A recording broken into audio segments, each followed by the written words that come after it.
ঢাকায় এসেছি আর মেট্রো রেলে উঠবো না। এটা তো হতে পারে না। মেট্রো রেলে ভ্রমণ করলে আরেকটা সুবিধা আছে, মেট্রো রেল থেকে বাইরের দৃশ্যগুলো উপভোগ করা যায়। আসসালামু আলাইকুম এভরিওয়ান। সবাই কেমন আছেন? আশা করি সবাই ভালো আছেন। ঢাকায় এসেছি আর মেট্রো রেলে উঠবো না। এটা তো হতে পারে না। চলুন আজকে আপনাদের সাথে মেট্রো রেলের ভ্রমণ করা ছোট্ট একটি ব্লগ শেয়ার করি। আমার সাথে আছে আমার জাউরা মার্কা মামা। আমরা এখন বিজয় সরণি মেট্রো স্টেশনে আছি।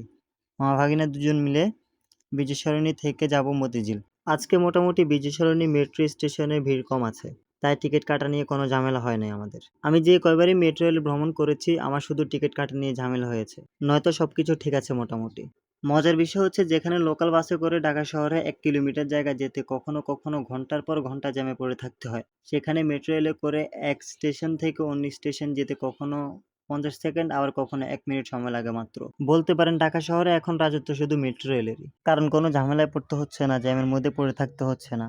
অল্প কিছু সময়ের মধ্যে আপনি এক স্টেশন থেকে অন্য স্টেশনে চলে যেতে পারছেন। মেট্রো রেলে ভ্রমণ করলে আরেকটা সুবিধা আছে, মেট্রো রেল থেকে বাইরের দৃশ্যগুলো উপভোগ করা যায়। দিনের বেলায় বড় বড় বিল্ডিং, গাছপালা, মানুষ, গাড়ি সহ অন্য অনেক কিছু দেখা যায়। আর রাতের বেলায় মেট্রো রেলে ভ্রমণ করলে দৃশ্যগুলো দেখে মনে হবে যে আপনি ইউরোপের যেকোনো একটা কান্ট্রিতে বসবাস করছেন। তাই আমি ঢাকায় আসলে চেষ্টা করি সবসময় মেট্রো রেলে ভ্রমণ করার জন্য।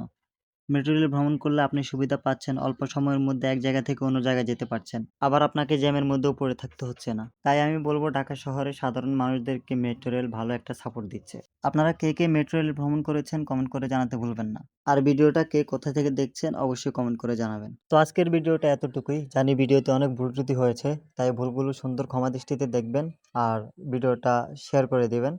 এবং ভিডিওটা কেমন হয়েছে কমেন্টস করে আপনার সুন্দর মন্তব্যটি জানাতে ভুলবেন না। তো সবাই ভালো থাকবেন, সুস্থ থাকবেন। আল্লাহ হাফেজ। আসসালামু আলাইকুম।